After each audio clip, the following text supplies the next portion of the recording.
Boss, हमारे देश में मुस्लिम वोट बैंक का रौला ऐसा है कि समस्या आए ना आए, कुछ नेता और पार्टियां उनमें होड़ मच जाती है कि कैसे खुद सबसे पहले आगे लाइन में खड़े हो जाएं, खुद को सबसे बड़ा मुसलमानों का मसीहा साबित कर दें। जैसे एनआरसी आई भी नहीं, लेकिन एनआरसी पर छाती पीटने वाले पहले आ गए।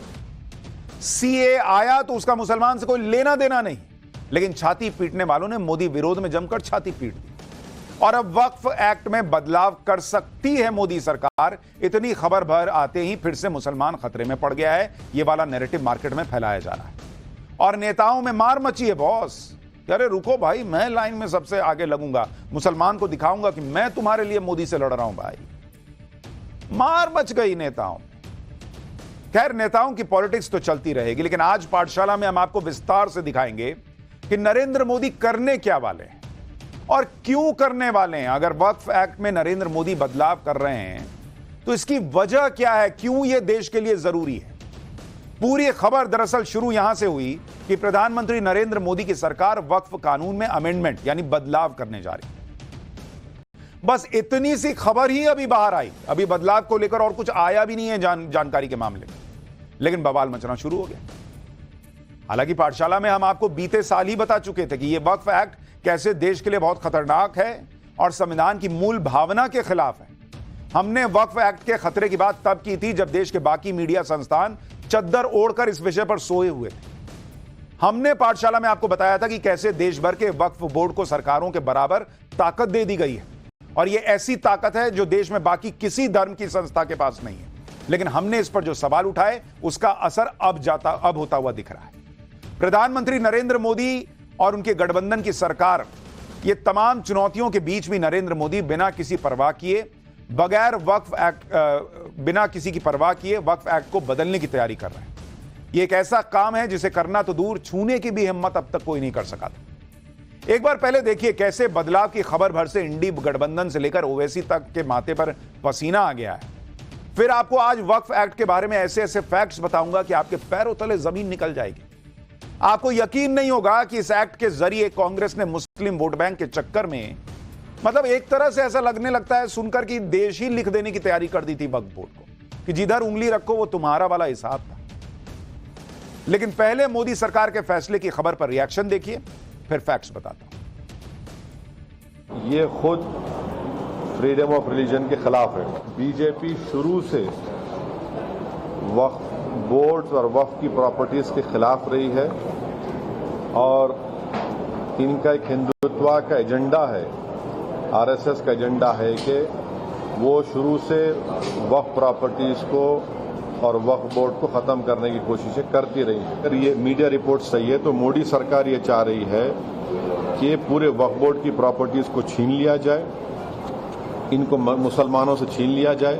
मुसलमानों के मस्जिदें हैं, दरगाहें हैं, जहां पर हिंदुत्व की ऑर्गेनाइजेशन आरएसएस बोलती कि नहीं है वो।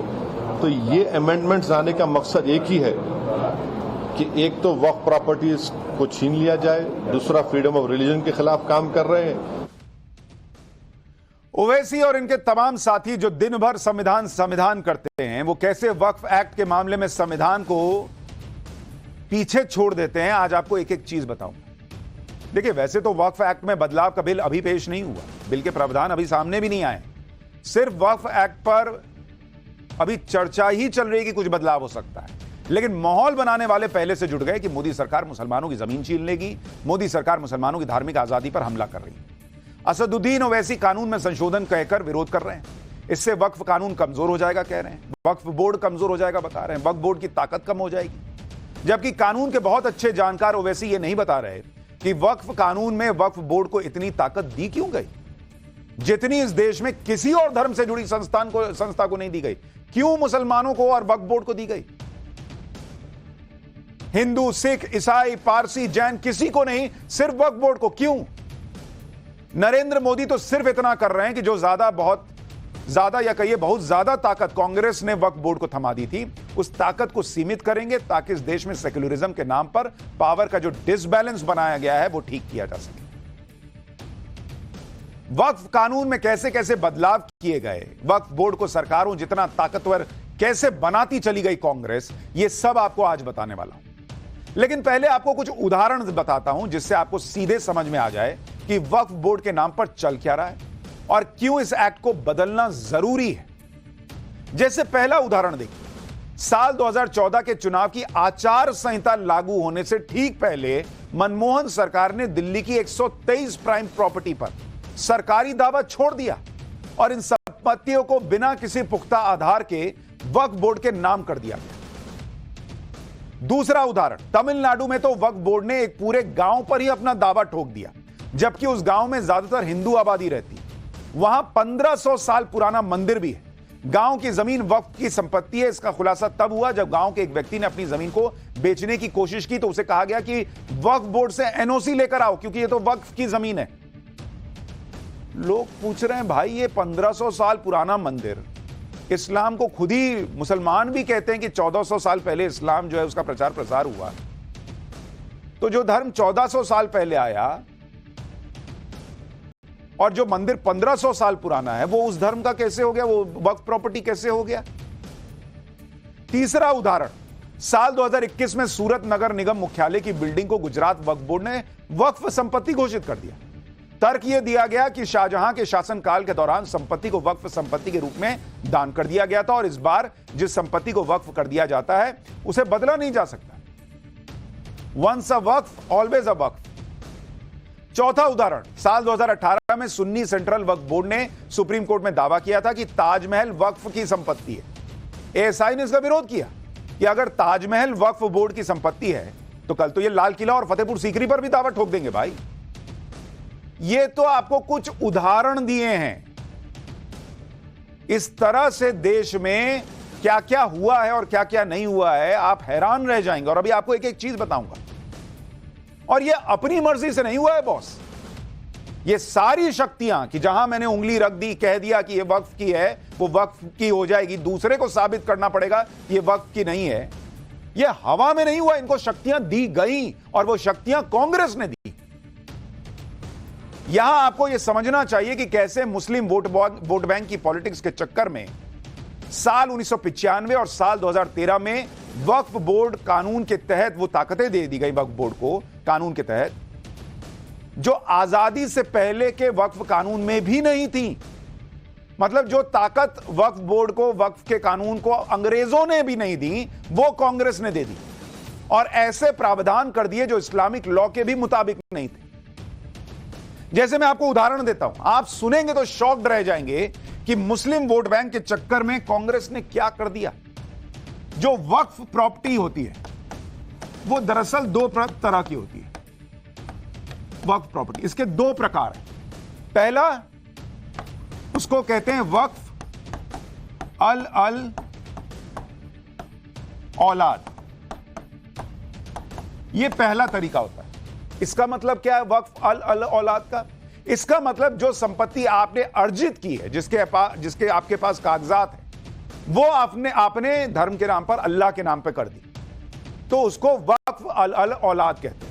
एक दूसरी तरीके की वक्फ प्रॉपर्टी भी आई, इसको कहते हैं वक्फ बाय यूजर। और ये वक्फ बाय यूजर जो प्रॉपर्टी है, ये जो तरीका है वक्फ प्रॉपर्टी का, ये 1995 के पहले नहीं था। ये 1995 में अमेंडमेंट करके कौन लेकर आया? नरसिम्हा राव सरकार लेकर आया। नरसिम्हा राव सरकार एक अमेंडमेंट करके वक्फ एक्ट में ये वक्फ बाय यूजर लेकर आती। और आपको हैरानी होगी, किसी ज्यादातर बड़े इस्लामिक राष्ट्र में भी वक्फ बाय यूजर का कॉन्सेप्ट नहीं है। वक्फ बाय यूजर क्या है बॉस? वक्फ बाय यूजर का मतलब है कि जिस संपत्ति के वक्फ होने के आपके पास कागजात भी ना हो और आप उसे कहें कि मैं धार्मिक काम के लिए इस्तेमाल करता रहा हूं, तो आप उसे वक्फ कर सकते हैं। मतलब आप उसे अल्लाह के नाम पे कर सकते हैं। आपकी प्रॉपर्टी है भी नहीं, आपके पास कागज है भी नहीं। वक्फ बाय यूजर मतलब जो इस्तेमाल कर रहा है उसने वक्फ कर दिया। मतलब एक तरह से यह सुनकर ऐसा लगता है जैसे कांग्रेस ने खुली छूट दे दी कि भाई जिधर उंगली मन उधर उंगली रखो, वो जमीन तुम्हारी। ये टाइप का हिसाब कर दिया गया 1995 में कांग्रेस की सरकार ने यह अमेंडमेंट लाकर। और अगर ये इतना इस्लामिक है तो बड़े बड़े इस्लामिक राष्ट्रों में वक्फ बाय यूजर होना चाहिए था, वहां क्यों नहीं है? ये हुआ इस देश में सेक्युलरिज्म के नाम पर। किसी और धर्म के पास ये पावर है कि मैं इस्तेमाल करता हूं इसलिए मेरा हो गया और मैं अब इसको ऊपर वाले को दे रहा हूं? आप ये समझिए कि ये प्रावधान कितना ताकतवर है कि राम जन्मभूमि केस और ज्ञानवापी केस में वक्फ बाय यूजर प्रावधान का इस्तेमाल हुआ था। वक्फ बोर्ड के कानून में कैसे कैसे खेल किए गए, इसका एक और उदाहरण आपको बताता हूं, और यह भी कांग्रेस ने किया।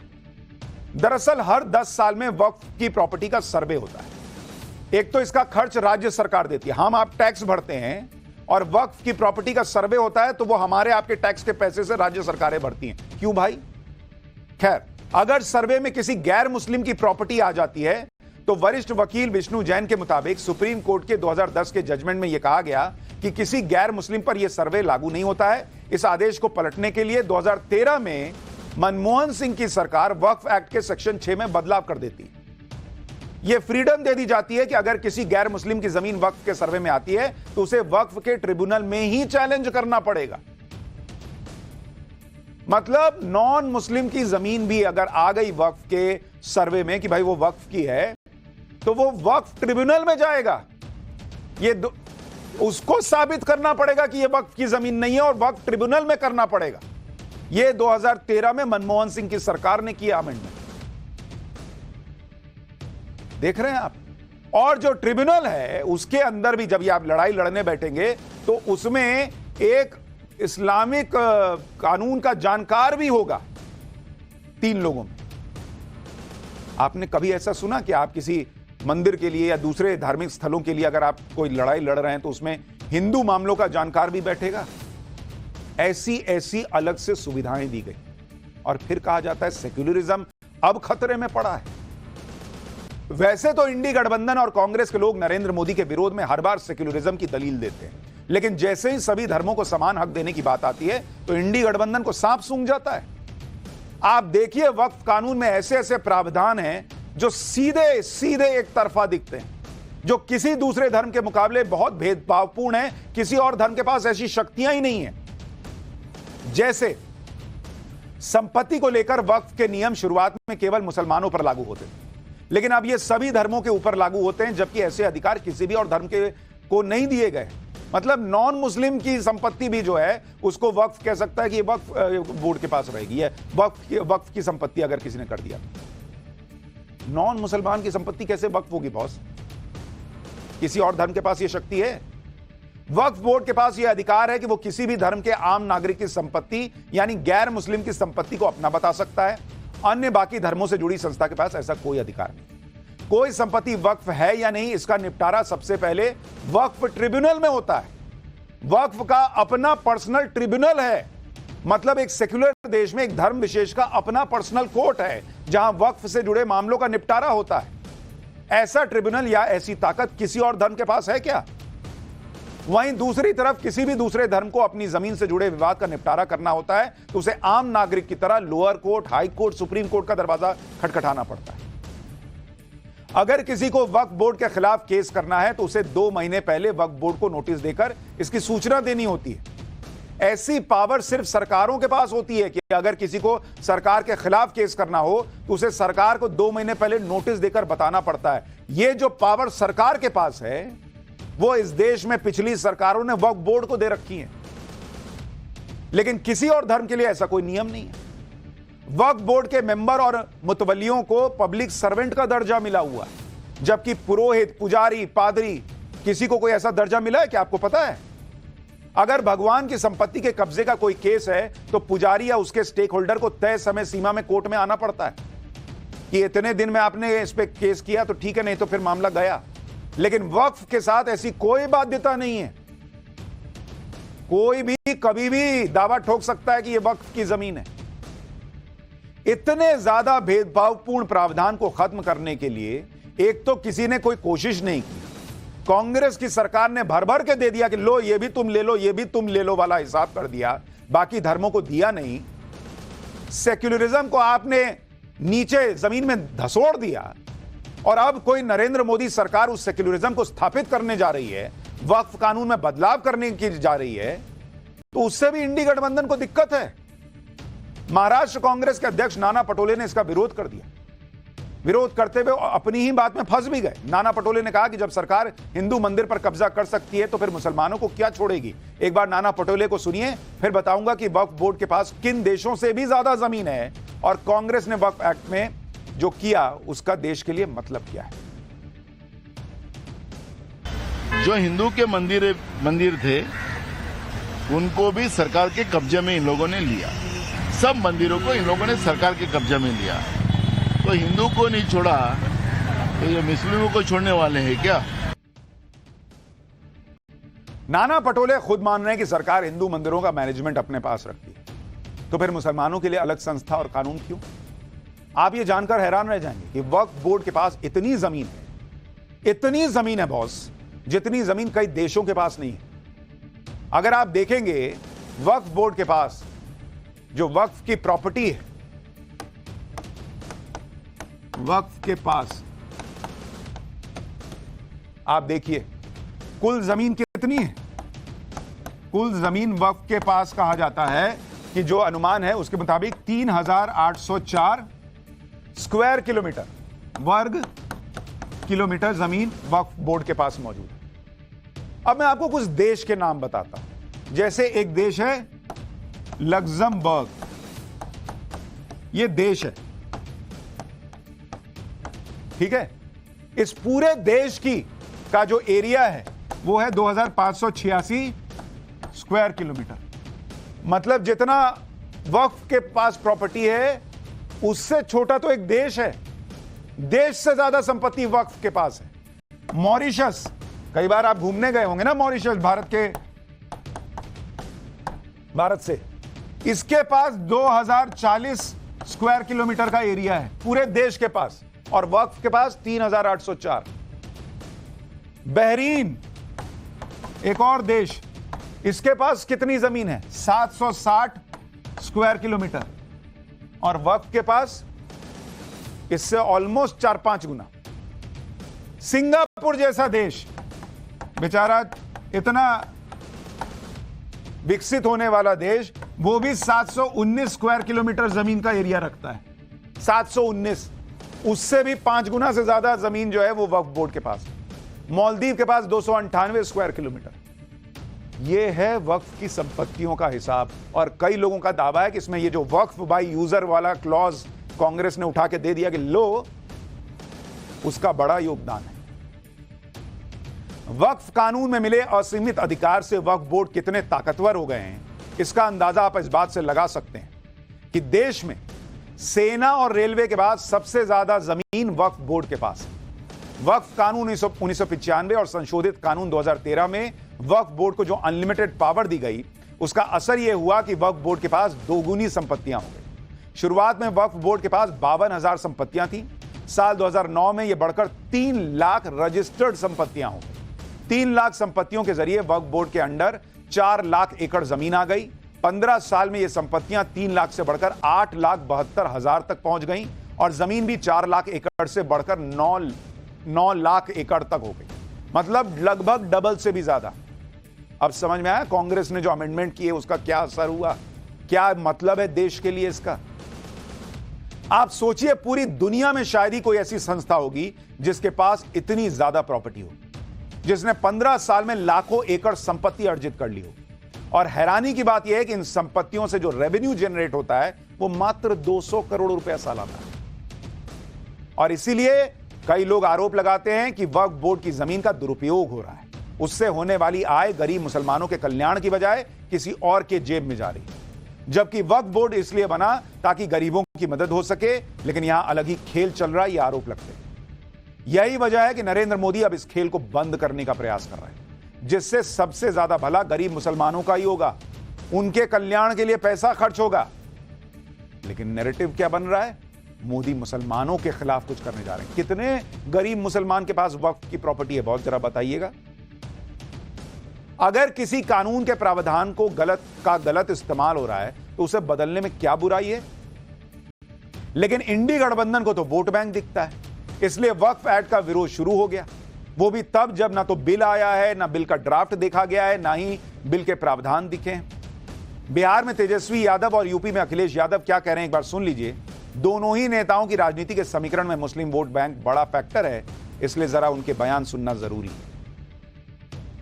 उनको देश के गरीबों की भलाई से कोई मतलब नहीं, ना महंगाई से मतलब है, ना गरीबी से मतलब है, ना बेरोजगारी से मतलब है। अच्छी शिक्षा मिले, अच्छी चिकित्सा मिले लोगों को, गरीब प्रदेश बिहार जैसे राज्यों में कारखाने लगे, उद्योग लगे, इससे भाजपा को लेना देना नहीं है। वो केवल ध्रुवीकरण करके, हिंदू मुसलमान करके अपनी राजनीति सेकना चाहती है। बीजेपी के पास हिंदू मुस्लिम या मुसलमान भाइयों को कैसे उनके अधिकारों को छीना जाए, उनकी अधिकार जो मिले हैं, जिन्हें आज़ादी के अधिकार हैं या उनके स्वतंत्र जो अधिकार हैं, उनके अपने धर्म को लेकर के अपनी कामकाज की व्यवस्था को बनाए रखने के लिए, और केवल वक्फ बोर्ड नहीं, हमारे मुख्यमंत्री देखिए कितने समझदार हैं सरकार के, उन्हें उर्दू में ये पता लगा कि नुज़ूल उर्दू शब्द है। उन्हें समझाते रहे अधिकारी के नजूल का मतलब कुछ और है, लेकिन उन्होंने कहा नहीं, नजूल मतलब मुसलमानों की जमीन है ये। वक्फ एक्ट के सपोर्ट में पूरा इंडी गठबंधन उतर गया कि भाई इसमें कोई बदलाव नहीं होना चाहिए। बचाव में तर्क भी ऐसे ऐसे दिए जा रहे हैं कि आप हैरान रह जाएंगे। कोई कह रहा है कि वक्फ की जमीन को छू नहीं सकते, एक बार वक्फ में गई जमीन हमेशा के लिए वक्फ की होती है। कोई धमकी दे रहा है कि वक्फ कानून बदला तो कृषि कानून जैसा हाल हो जाएगा। कोई कह रहा है कि मुसलमानों ने वोट नहीं दिया तो मुसलमानों के पीछे पड़ गए। सुनिए जरा कैसी कैसी बातें हो रही हैं। मतलब संविधान कहता है कि हर धर्म के लिए हिसाब बराबर होना चाहिए, यहां एक को एकदम आसमान में चढ़ा रखा है, बाकी सब नीचे लाइन में खड़े हैं, और उसको जब कोई बराबर करने का प्रयास कर रहा है तो उसी को कह रहे हैं कि तुम मुसलमानों के पीछे पड़ गए हो। सुनिए, आप माथा पीट लीजिएगा, बहुत से लोगों का रिएक्शन सुनिए। वक्फ बोर्ड की जमीन वंश से वक्फ ऑलवेज वक्फ, उसका मतलब यह होता है कि एक बार जो प्रॉपर्टी वक्फ में डिक्लेयर हुई है वो हमेशा के लिए वक्फ में ही रहेगी। अगर ऐसा हम कोई ऐसा कानून उजलत में लाते हैं तो उसका जो है वो ऐसे ही जैसे हम कृषि कानून लेकर आए और किसानों का जो अपमान सारी दुनिया ने देखा और भारत की छवि को नुकसान पहुंचा कि 750 किसान शहीद हो गए, तो वैसे ये इससे गलत परंपरा एक ये पूरी दुनिया में ये मैसेज जाएगा कि ये प्रॉपर्टियां तो हमारे मुल्क में भी हर मुल्क में होती हैं। वो बोर्डियां बनाए हुए होते हैं, सोसाइटीज बनाए होते हैं, कमेटियां बनाए होते हैं, सरकारें उनकी हिफाजत करती हैं कि वहां पर जो है वो सरकार अपनी मनमानी कर रही है और रूल ऑफ लॉ कॉन्स्टिट्यूशन के अगेंस्ट काम कर रही है। जब से भारतीय जनता पार्टी को पूरे देश में अल्पसंख्यकों ने वोट नहीं दिया, तब से उनके पीछे पड़ गई है। आप अब कोई चुनाव जीतने वाले नहीं, क्योंकि न तो हिंदू आपके साथ है और न तो अल्पसंख्यक आपके साथ है। जो बाकी लोग कह रहे हैं वो तो फिर भी समझा जाए, लेकिन जिन पार्टियों, उद्धव ठाकरे की पार्टी, बाला साहब ठाकरे की पार्टी जो हिंदू हित की बात करती थी, वो ये नहीं देख रही कि हिंदू मुसलमान सिख ईसाई सब इस देश में बराबर उनके लिए व्यवस्था होनी चाहिए। वो कह रहे हैं कि भाई मुसलमान ने वोट नहीं दिया इसलिए नरेंद्र मोदी ऐसा कर रहे हैं। सवाल तो यह पूछा जाना चाहिए कि किसने वोट लेने के लिए यह सब कर दिया भाई, कि वक्फ बोर्ड बना क्यों? और जो लोग कह रहे हैं कि दूसरे देशों में भी वक्फ प्रॉपर्टी होती है, लेकिन वक्फ बाय यूजर ये कॉन्सेप्ट कहां है जरा पता कर लीजिए। इंडी गठबंधन ने पूरा माहौल बना दिया और तरह तरह की अफवाहें फैलाई जा रही हैं, लेकिन सच क्या है वो सुनिए। सूत्रों के मुताबिक वक्फ एक्ट में 40 के करीब संशोधन किए गए हैं और इस हफ्ते राज्यसभा में यह वक्फ एक्ट पेश हो सकता है। सरकार के मुताबिक बिल पेश करने की तारीख पर अभी फैसला नहीं हुआ है, लेकिन यह खतरनाक अफवाहें फैलाई जा रही हैं कि मुसलमानों की जमीन ले ली जाएगी। जबकि 1954 में पहली बार बने वक्फ एक्ट में 1995 और फिर 2013 में संशोधन ऑलरेडी किए जा चुके हैं। वक्फ की प्रॉपर्टी को किसी कानून में चैलेंज नहीं किया जा सकता, जबकि सऊदी अरब और ओमान जैसे इस्लामिक देशों में भी ऐसा कानून नहीं है। वक्फ की प्रॉपर्टी पर मुस्लिम समुदाय के ताकतवर लोगों का कब्जा है और इससे गरीब मुस्लिम महिलाएं और उनके बच्चे पिस रहे हैं। मुसलमानों के आर्थिक हालत जानने के लिए बनी सच्चर कमेटी तक कह चुकी है कि वक्फ बोर्ड के कामकाज में पारदर्शिता होनी चाहिए। वक्फ कानून में जो संशोधन किए जा रहे हैं उनमें सूत्रों के मुताबिक सिर्फ मुसलमानों की संपत्ति ही वक्फ संपत्ति बन सकती है, गैर मुसलमानों की नहीं। वक्फ बोर्ड में महिला सदस्य भी होंगी बताया जा रहा है, जबकि पहले राज्यों के वक्फ बोर्ड में महिलाओं को सदस्य बनाया ही नहीं जाता था। लेकिन विपक्ष ऐसा माहौल बना रहा है जैसे वक्फ कानून में कोई बदलाव करना गुनाह है। लेकिन बीजेपी और उसके सहयोगी कह रहे हैं कि यह कैसी सोच है कि कानून को छुआ नहीं जा सकता। सुनिए मुख्तार अब्बास नकवी और जीतन राम मांझी जैसे नेता क्या कह रहे हैं। जो वक्फ व्यवस्था है या जो वक्फ सिस्टम है, उसको जो है वो टच मी नॉट की सोच, सनक और संकीर्ण सियासत से बाहर करना होगा। अगर आप जो है वो इसी संकीर्ण सियासत में, इसी सोच में और इसी सनक में रहेंगे कि वक्फ व्यवस्था को, वक्फ के सिस्टम को टच मी नॉट, मतलब आप छू नहीं सकते, छुई मुई है। और एक लॉन्ग पेंडिंग प्रॉब्लम का जो है वो लॉजिकल एंडिंग सोल्यूशन जो है वो वक्फ के लिए भी बेहतर है और वक्त के लिए भी ज़रूरी है। नियम ऐसा है कि एक बार वो कह देते हैं कि हाँ ये जमीन वक्फ बोर्ड की है तो उसकी कोई सीमाएं नहीं है, मान्यता है कि वो मान लेना पड़ेगा। इस तरह से यहाँ हजारों एकड़ जमीन वैसी है जो वक्फ बोर्ड कब्जा किए हुए है, उसका दूसरा उपयोग भी हो सकता है। इसलिए आज समय की तगादा है कि माइनॉरिटी के जो गरीब तबके के लोग हैं उनके हित में भी अच्छा है कि वक्फ बोर्ड के कानून में परिवर्तन होना चाहिए। और कई लोग तो यह भी सवाल पूछते हैं कि वक्फ ट्रिब्यूनल होना क्यों चाहिए। ऐसा ट्रिब्यूनल ना हिंदू के पास है, ना सिख के पास है, ना ईसाई के पास है, ना पारसी के पास है, ना जैन के पास है, ना बुद्ध के पास है। ऐसा ट्रिब्यूनल सिर्फ एक धर्म को इस देश में मिला क्यों है? बाकी सबका काम चल जा रहा है सिविल कोर्ट से, हाई कोर्ट से, सुप्रीम कोर्ट से, सिर्फ इसी मामले में नहीं चल पाता है। वक्फ एक्ट का यह मामला पाठशाला में हमने सबसे पहले उठाया था। न्यूज की पाठशाला के जरिए वक्फ एक्ट पर पूरे देश को जगाया था। आज वक्फ एक्ट को बदलने की बातें हो रही हैं और जो लोग इस मुद्दे पर कानूनी लड़ाई लड़ रहे थे उनमें एक नाम है विष्णु शंकर जैन का, जो सुप्रीम कोर्ट के वकील हैं। विष्णु शंकर जैन लगातार इस मुद्दे को उठाते रहे हैं कि भाई ये क्या चल रहा है इस देश में। सुनिए विष्णु शंकर जैन क्या कह रहे हैं। तो मैं बधाई देना चाहता हूं माननीय सुशांत जी को और पाठशाला पूरे प्रोग्राम को कि जिस तरह से वेल रिसर्च तरीके से पाठशाला ने ये पूरा मुद्दा उठाया था और इस मुद्दे को दिखाया था और जिस तरह से रिसर्च के माध्यम से बताया था कि किस तरह से वक्फ एक्ट 1995 ड्रैकोनियन है। मुझे लगता है आज इतनी लंबी लीगल लड़ाई के बाद आज वो दिन हम लोग देखने जा रहे हैं कि वक्फ एक्ट 1995 में आमूलचूल परिवर्तन होंगे। देखने वाली बात ये होगी कि जो हमने सजेशंस दिए हैं वो क्या इस अमेंडमेंट में आते हैं कि नहीं आते हैं। अब जब उसका कानून में क्या बदलाव हो रहे हैं ये चीजें पता चलेंगी, तब फाइनल पता चलेगा कि क्या बदलाव हो रहा है। लेकिन ये बदलाव जरूरी क्यों है ये हम आपको पाठशाला में पहले भी बता रहे थे और आज भी बता रहे हैं। लेकिन मुस्लिम वोट बैंक की पॉलिटिक्स ये मत सोचिए कि सिर्फ वक्फ बोर्ड और वक्फ एक्ट तक ही जो है वो सीमित है। मुसलमान वोट बैंक की पॉलिटिक्स किस हद तक घुस चुकी है इस देश के कई नेताओं और उनकी पार्टियों में, इस अगले चैप्टर में आपको पता चलेगा। अयोध्या रेप कांड, अखिलेश यादव डीएनए टेस्ट की मांग कर रहे हैं। पब्लिक पूछ रही है क्योंकि उनकी पार्टी का नेता और मुसलमान है इसलिए। लेकिन सीएम योगी ने तो कुछ और ही कर दिया। मुस्लिम वोट के चक्कर में अखिलेश ने गैंगरेप की शिकार नाबालिग से मुंह मोड़ लिया है क्या? अब इसका चक्कर